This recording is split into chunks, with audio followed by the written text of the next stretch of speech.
Okay, so it is a gorgeous Friday morning. It's Good Friday, so Easter bank holiday weekend for us here in Britain, and we can't be staying inside.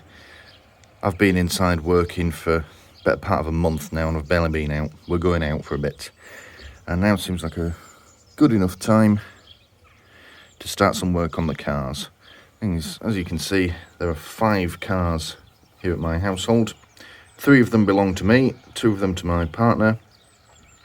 The 2 at the end, the Peugeot and the Dodge, are normal day-to-day cars, and then these 3 here are our project cars. Admittedly, they've all been neglected for quite some time. We just haven't had the time, the money, or the weather to be outdoors working on these. But I now have the time and the weather, although not necessarily the money. Thanks, Boris. Start having a go at them. So, first order of the day, the Mazda. It's developed a massive coolant leak. As an old mechanic friend of mine used to say, "It's pissing out, Stuart." So yeah, that's what we're going to do. So let's go close and have a bit of a look. Here the old girl is. Now, it is coming somewhere down there. That is the thermostat housing, if you want to be exact. Now, I'm fairly sure, if we look in here, there's a pipe coming off the bottom of it, right there. And there's a T-junction going into it. I think it's coming out of that T-junction, but we don't know. So we're going to have to take it apart. Now, I could just go ahead and order a new thermostat and housing and get all that, and I'd probably fix it. But we're going to start taking it apart first, just to double check. So we need to start getting all this off, then we can get to that. Quick perusal of it this morning. It looks like the only tools we should need are a simple socket set, and of course some spare parts and coolant and such like. So yeah, let's get it apart and let's see what we can see.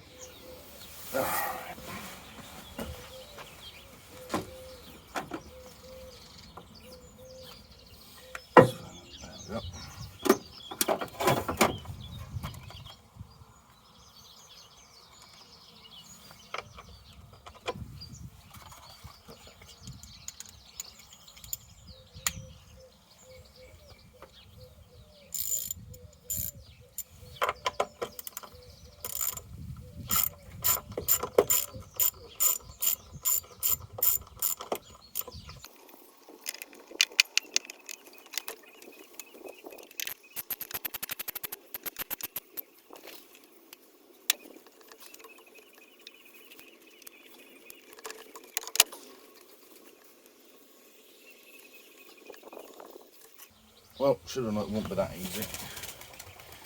Undo the clip, and the thing still won't fucking budge.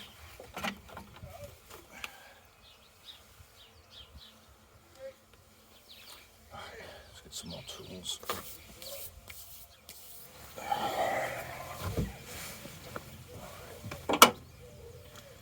Let's try and get hold of this clip properly first.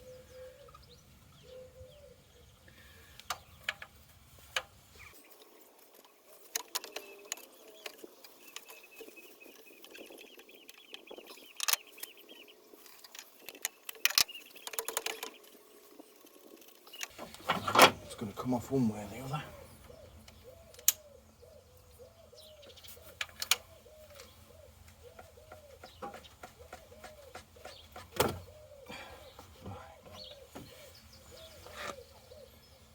That'll have to do.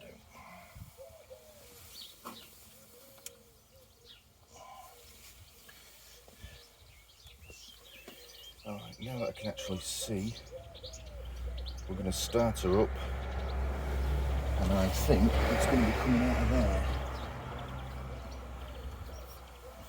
I'll do one more test. Money's tight, so I don't want to be ordering parts we don't need.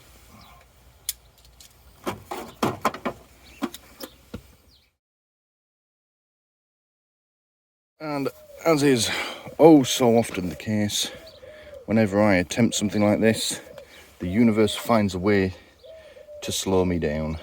Battery's flat, proper flat.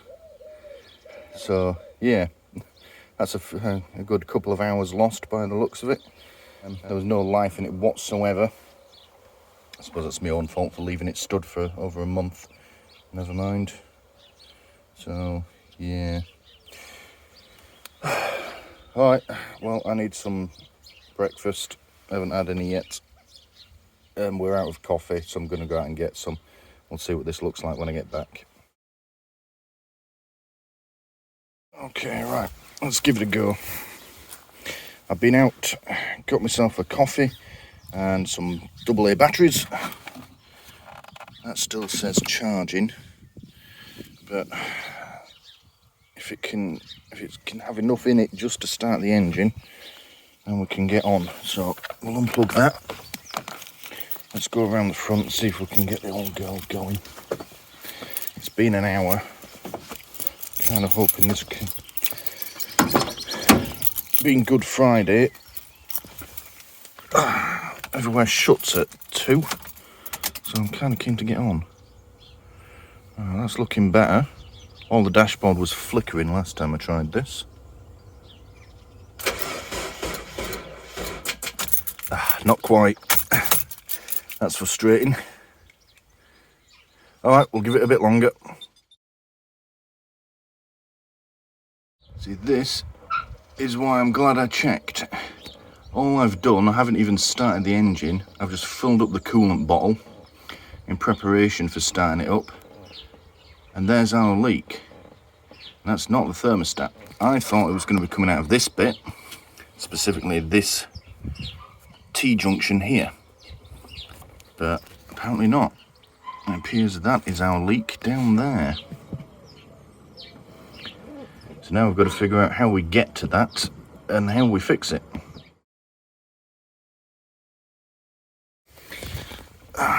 So there is our leak right there.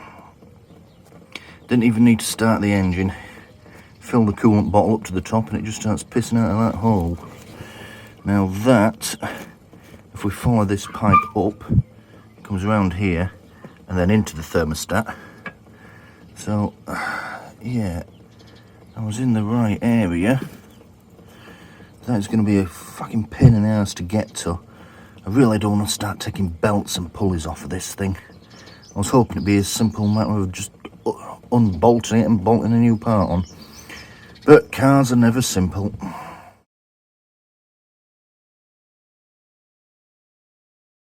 Have to say, at the moment, Haynes, you're letting me down.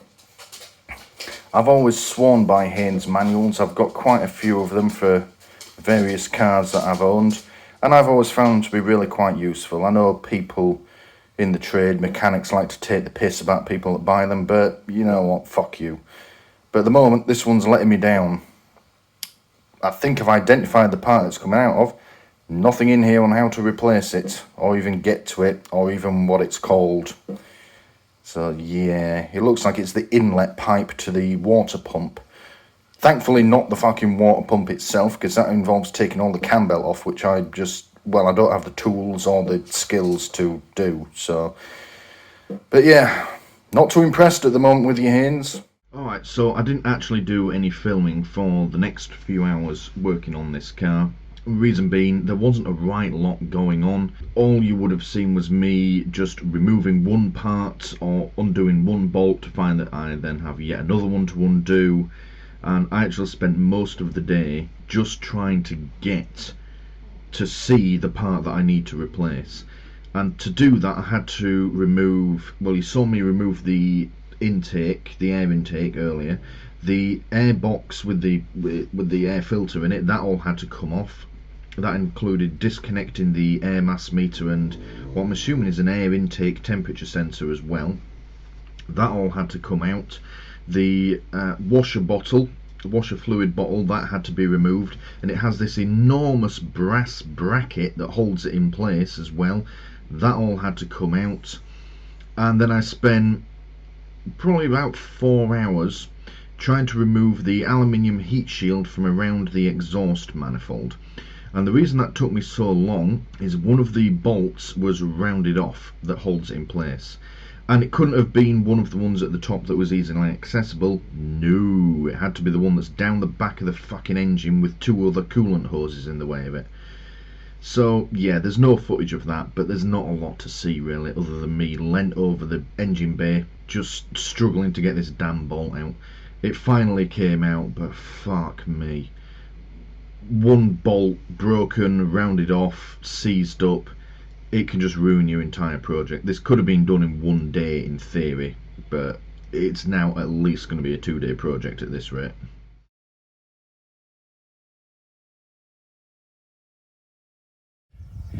This is the position the dog has taken up to watch me work.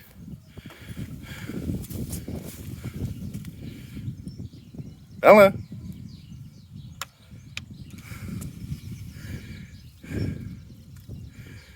Problem is, I'd love to have her out in the garden with me, but she'll just fuck off. But she's also desperate to be with me. Dogs are fun, sometimes.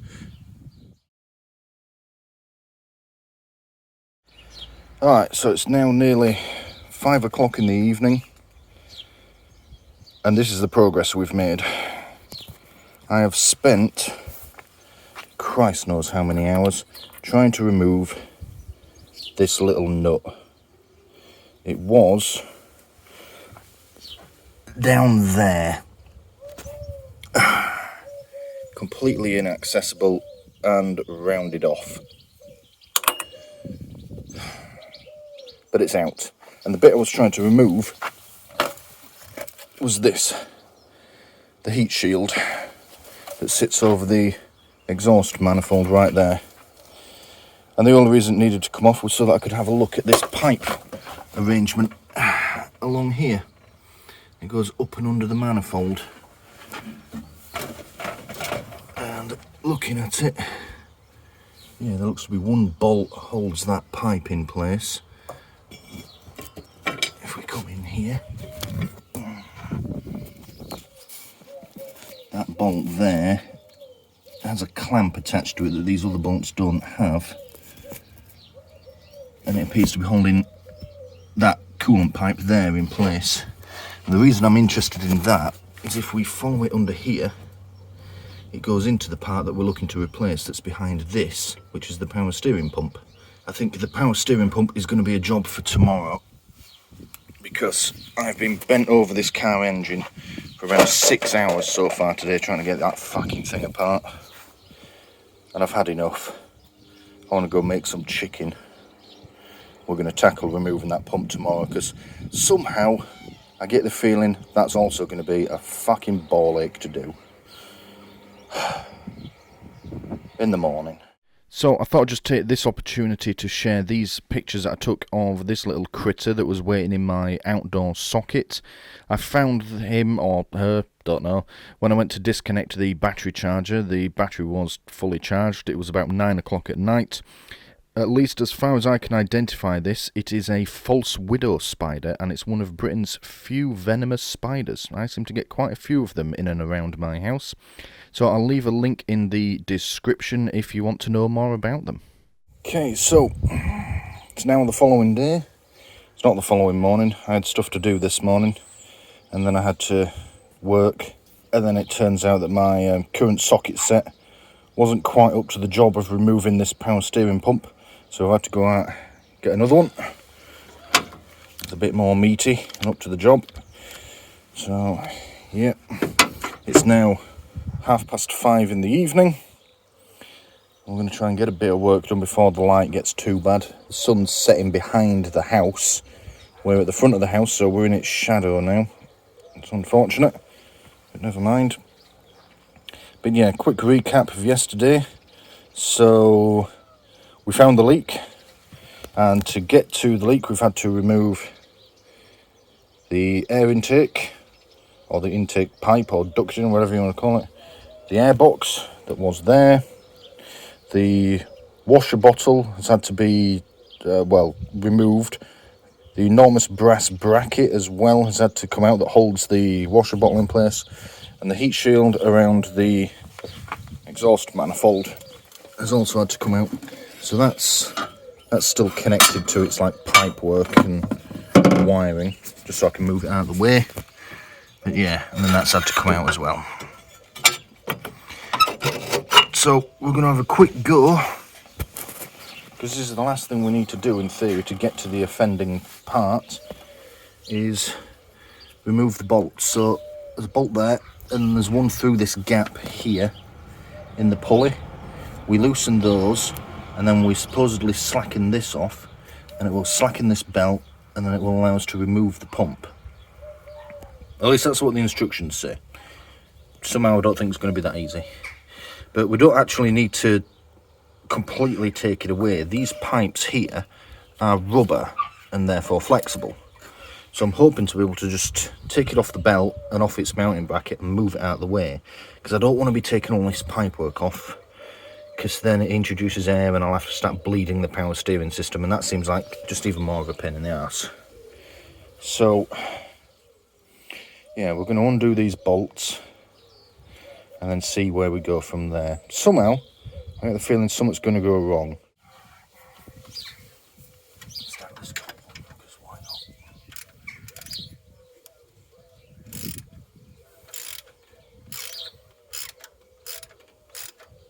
That's coming away surprisingly easily. I am sceptical. It's too easy. What's wrong with it? Oh, there we go. That one don't want to move.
Alright.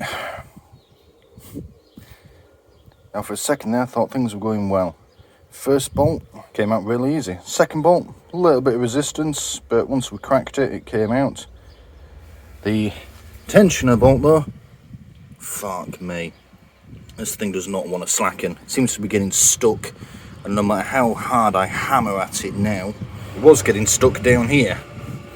I've managed to hammer it back and it is looser now. That moves, and this belt is now really slack. But I can't get it off the crankshaft pulley. And even if I did wrench it off, I've got to get it back on again. So I need it to be looser. So we'll keep going.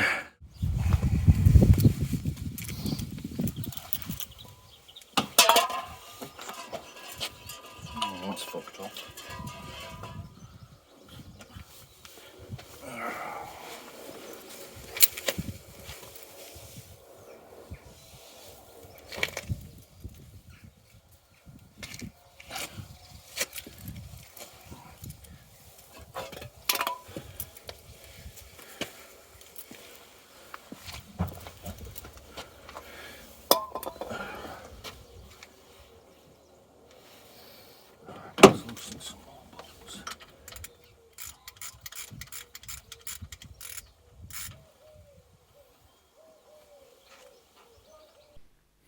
Hello, Stuart in the edit here. Now I've just slowed this section down. It's about a second's worth. I've slowed down to 1% so that you can have a good look. You'll notice my fabulous beard and slightly long hair in this shot. Now, I was conscious of this whilst I was working on the car, and that is that as I'm getting close to it, my hair and beard were occasionally touching certain components. Now, I was absolutely certain that nothing on this engine was going to start moving. That includes the cooling fan at the front and the engine itself. So I was perfectly safe and comfortable working this way. However, I did think it was a good idea to just point out that if you are working on it, or rather on your own car, not on my car, and you are a fabulously sexy beast such as myself with a full beard and a bit of hair on your head, do please be careful. If something starts spinning or if the engine's already running whilst you're checking something and you get your hair stuck in it, or worse, your beard stuck in it, it will probably rip your face off. It can destroy your entire face.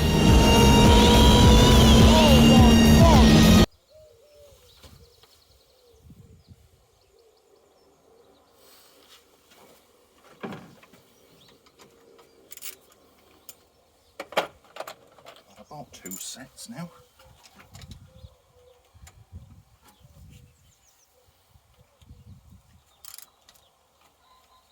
Let's just slacken that off. See if it will allow. There we go, that's much looser. That's how it's supposed to be.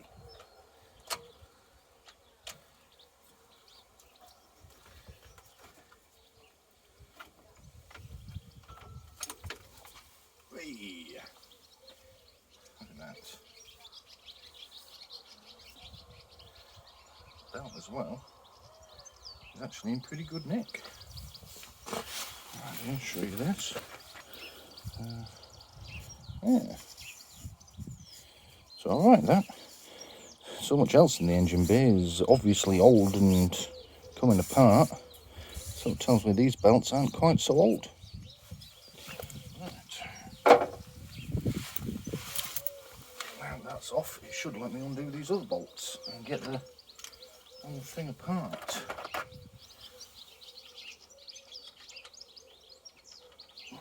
Size, I keep forgetting which size it is. 14 mil. Wet.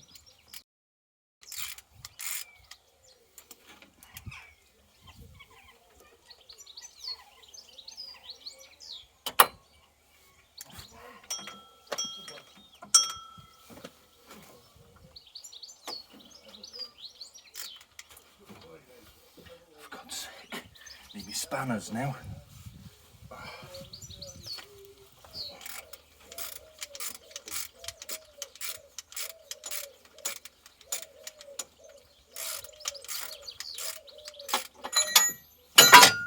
Oh, for cock's sake.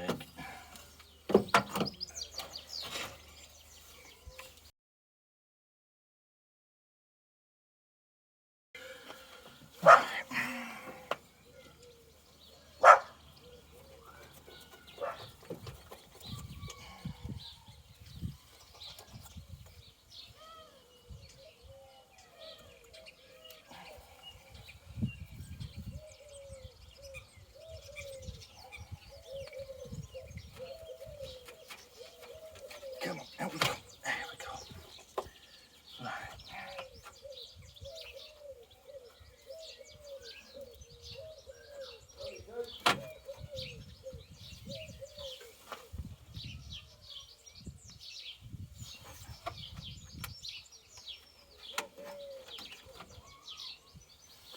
Alright, I'm going to say great success. Great success. It's off, and it's taken about 40-50 minutes. Not bad. It doesn't come as far away as I was hoping. I was hoping to be able to just stick it out of the way here, but yeah, it's out of the way. I've just tied it up with some string here, because otherwise it just drops down there and ends up hanging by this wire, which goes into the top, which is less than ideal. So we'll just leave it there so that there's no tension on any of these parts. They're just out of the way. And we come down here, and there is the offending part. That little silvery bit of jewel pipe there. needs to come out, but we can now get to it. And you can see one bolt there, nice and easy to access. The other, yep, is under there. That wire can just be pushed out of the way. Should be able to get in there. And that looks to be all that's holding it on as well. Here we have a little pipe clamp. That should come away easily. And then another one on that larger pipe there. The only one I'm a little concerned about is this metal one here. Now, what's weird is looking at these bits brand new, you get just this bit. This appears to be separate or not included. But the second-hand ones include this bit. So I don't know how easy this is to remove. I would like to only get this bit because otherwise I've got to try and get this pipe out and it goes around under there behind the exhaust manifold. Which is another pain in the ass. That ain't coming off. Not in a million fucking years. But we've got there. Finally some progress. I am just, before I sack it off for the night, going to see how easy those two main bolts are to remove. Hopefully our luck holds out and they come straight out. I think realistically they're going to be fucked.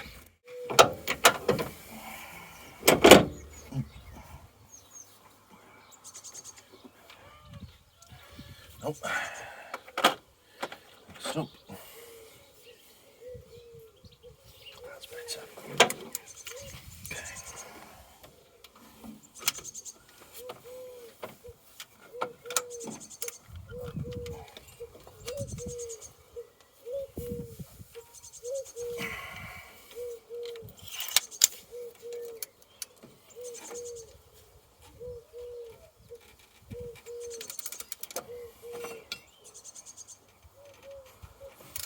Well, it's coming.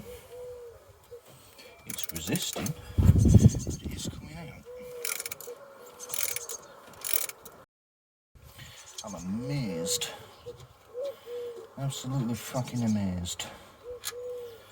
Look at that. A little bit of oil come with it. I suppose that's to be expected. We are now, cam belt is behind here.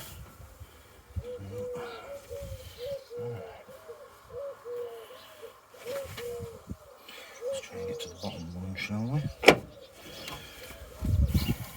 This one's a little less accessible. Still should be easy enough. There we go.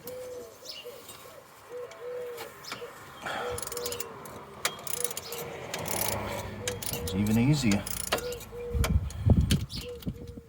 I suspect witchcraft is at play. It's not quite finger tight yet though.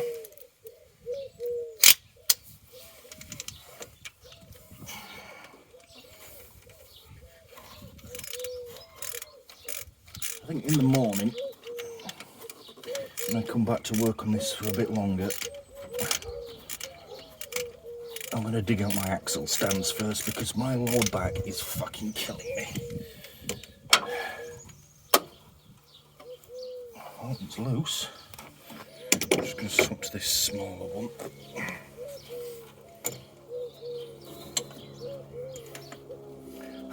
I've lost the bolt now. There it is.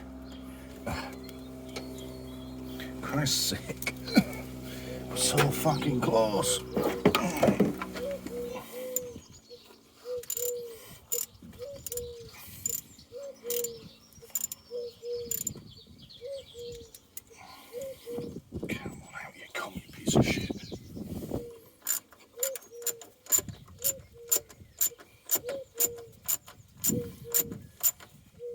As I'm undoing this, coolant is coming out.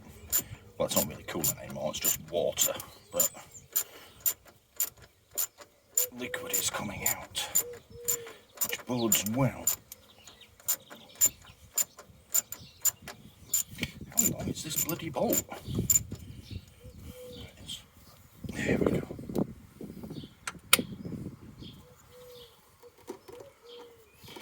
Right, that is now free. So I've just got to get these pipes away and we should have it out. Evidence of an oil leak as well. fuck that.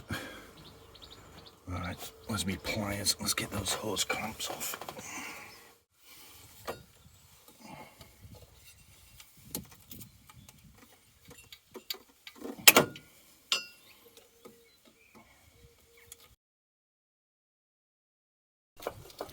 Strictly speaking, this isn't quite the correct technique, but never mind.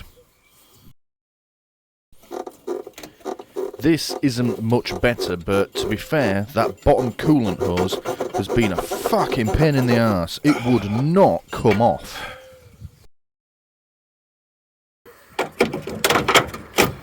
This calls for some more hammering.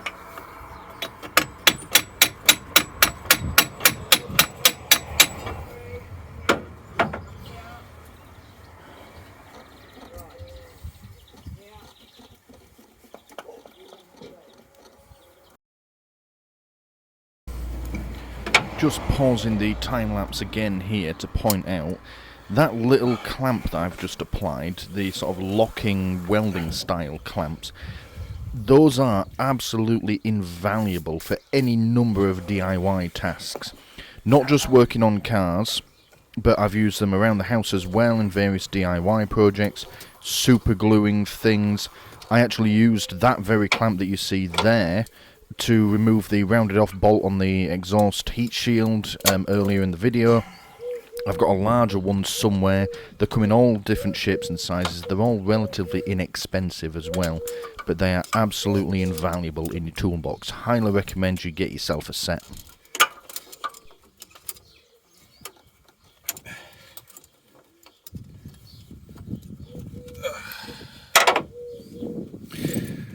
So this goes on this smaller little bit of hose. It's basically just rusted away. All I did was pull on it with a pair of pliers and it's come completely off. Yeah. So once again we're in a situation where all the fucking bolts are removed and it still doesn't want to come out.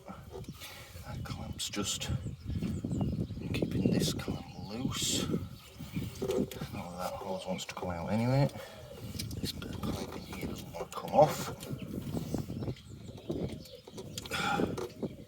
Beginning to lose me back with this for today. Yeah, I've got a lovely chicken stew in the slow cooker. It's calling my name. We're going to leave that there. We're down to 10% battery. We're starting to lose the light.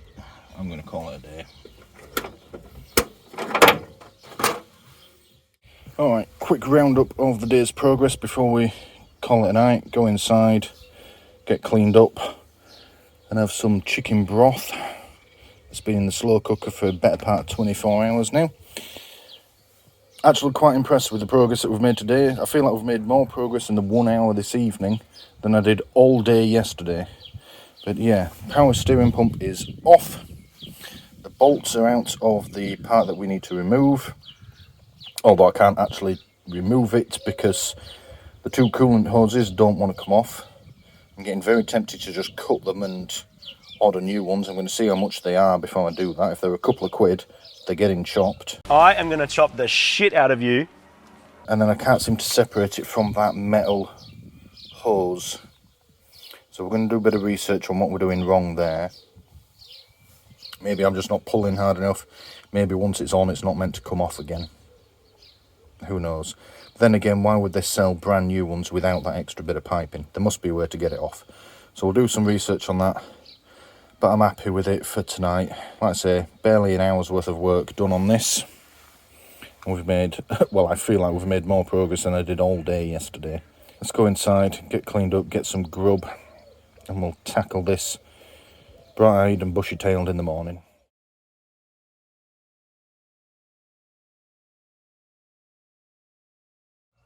Alright. I'll put this a bit further under.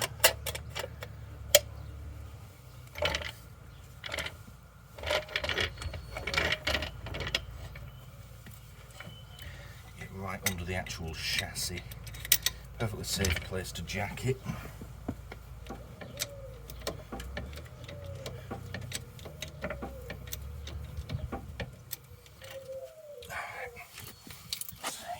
this will go underneath. Yes. Nope. No, not quite. A bit more. A little higher from your jack. There we go.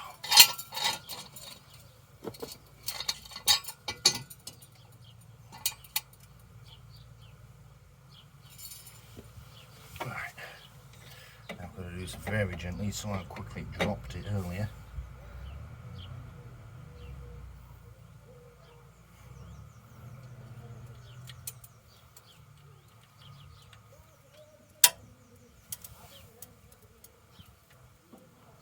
There we go, it's on.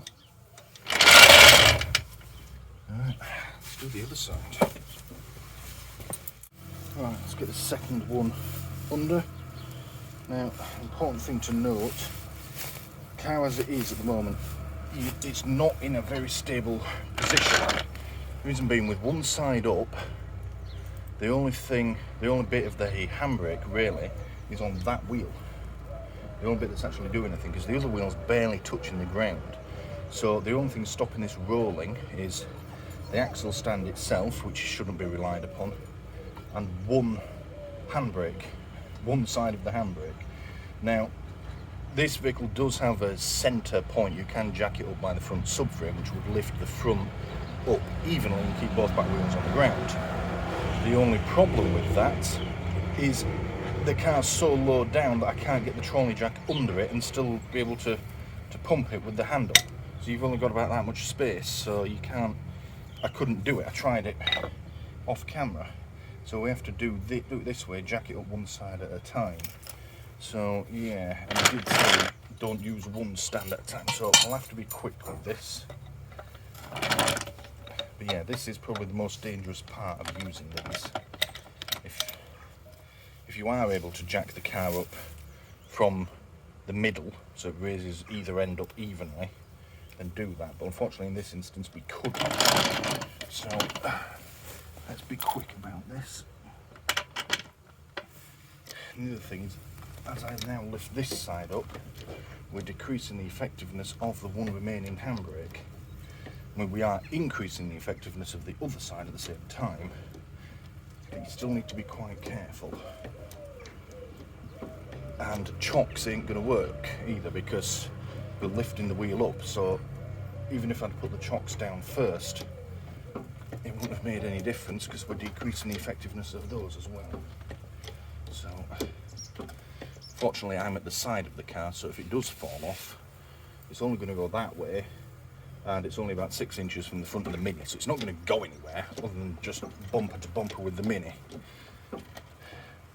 But obviously your situation may vary, so let's get this in place. Yeah, right, down gently.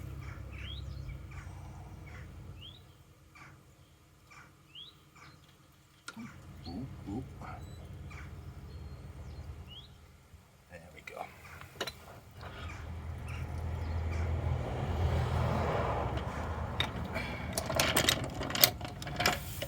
That's it, she's on. So we'll find something to chock the back wheels. I think I've got something to hand. Right, the wheel chock, nothing fancy, big lump of wood will do. You can buy dedicated wheel chocks, sort of like little triangular bits of metal.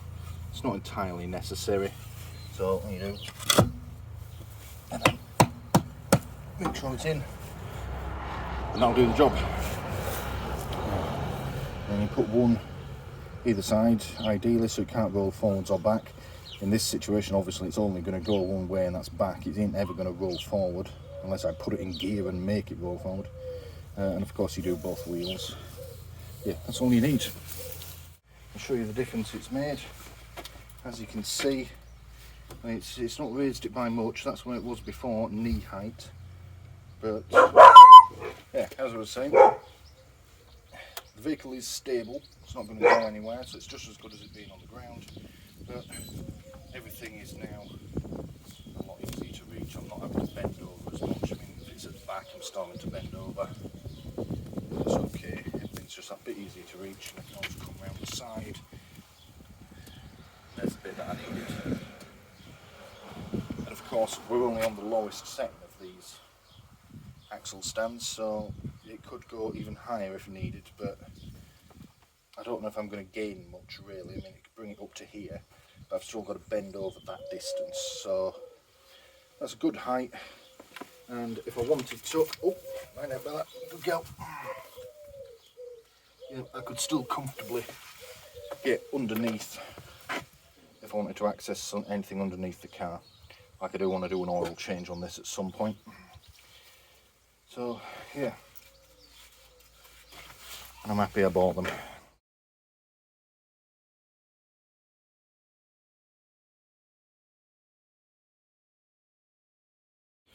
Alright, so the offending part is off. And now, that took a lot longer than I thought it was gonna. Eventually we got it off.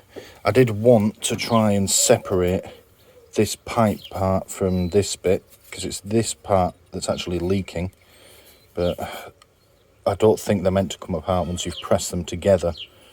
But yeah, I managed to get it all off. I had another bolt nicely seized up that was right down there, but a bit penetrating spray and a bit of patience and it came off.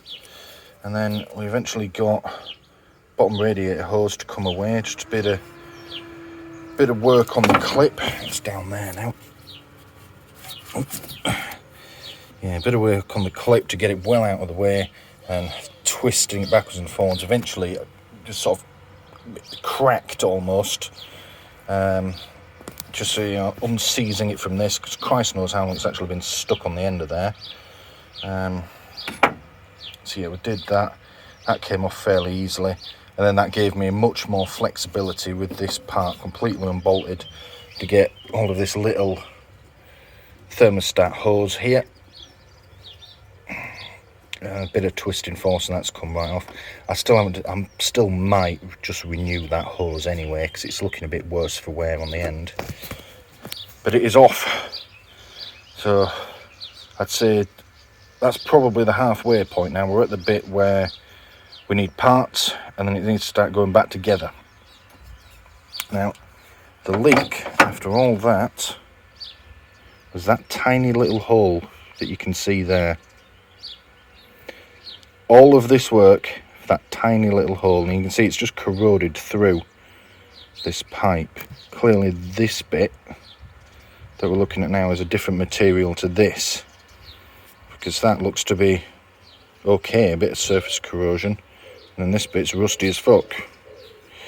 You can see the end as well, it's all a bit broken up. So yeah, that's remains of the gasket still stuck to it. That's just gone brittle and breaks up as well, so we'll get a new gasket. I'm a little concerned about the corrosion that's in there, and this gunk, this yellowy gunk. It has a similar consistency to earwax. Get the camera to focus somewhat on it. Same on the inside. There's a fair bit of rust and corrosion, so we'll see if we can get some sort of special coolant or some sort of treatment for the inside of the coolant system when it all goes back together. But I'm happy with that. Now, my neck and shoulder are killing me, and there's not really much more left to do now until I get the new part. So we're going to call that a day, have a cup of tea, get cleaned up again, and then the next half of this video we'll be putting it all back together again.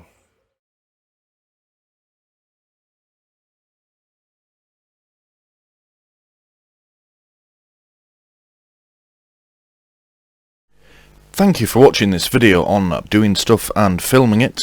Please don't forget to press the big button here in the middle to subscribe if you haven't already done so. If you liked what you just saw, please click the like button below and leave a comment letting me know what you liked about it. And as always, thank you for watching.